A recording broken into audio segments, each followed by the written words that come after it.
জনাব ওমান, আপনার কাছে আমি জানতে চাইবো একটা বিষয়। আজকে তো আপনি দেখলেন তারেক রহমান এবং প্রধান উপদেষ্টার সাথে যেই মিটিং হলো এবং তারপর জয়েন্ট স্টেটমেন্টও আপনারা প্রেস কনফারেন্সে দেখলেন। সার্বিকভাবে আপনারা এই আজকের এই মিটিংটাকে কীভাবে মূল্যায়ন করবেন?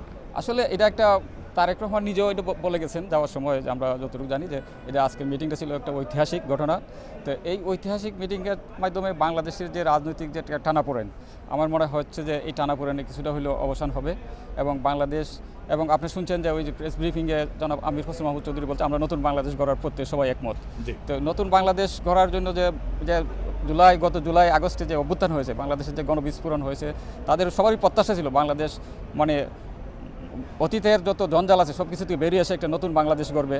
এই জন্য এটাকে তারা বিপ্লবের সাথে যারা সংশ্লিষ্ট তারাও নতুন বাংলাদেশ চায়, এরকম স্লোগান তাদের মধ্যে ছিল। তো সবারই প্রত্যাশা বাংলাদেশটা আগের মতো যে রাজনৈতিক টানাপোড়েনে থাকবে না এবং দুর্নীতির দুঃশাসন থেকে বাংলাদেশ বেরিয়ে আসবে।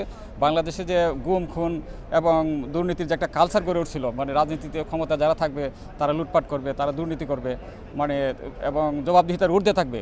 আশা করি বাংলাদেশ সেই জায়গা থেকে বের হয়ে আসবে এবং বাংলাদেশে একটা সত্যিকারের আইনের শাসন প্রতিষ্ঠা হবে, সেটাই সবার প্রত্যাশা। আমি মনে করি আজকের মিটিংয়ের মাধ্যমে সেই প্রত্যাশার দিকেই বাংলাদেশ যাবে। ওকে, ধন্যবাদ জনাব নোমান।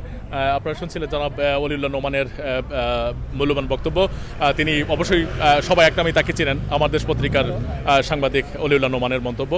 উনিও আশাবাদ ব্যক্ত করেছেন, যেমনটি আজকের এই অনুষ্ঠানের মাধ্যমে এবং এই মিটিংয়ের পর যেই জয়েন্ট স্টেটমেন্ট আমরা দেখেছি, সেখানে আমাদের আশাহত হওয়ার কিছু নেই, আশাবাদী হওয়ার অনেক কিছু রয়েছে। এখন আমাদের অপেক্ষা করতে হবে, দেখি ভবিষ্যতে কি হচ্ছে, এবং সেই প্রত্যাশা আমরা সবাই রইলাম।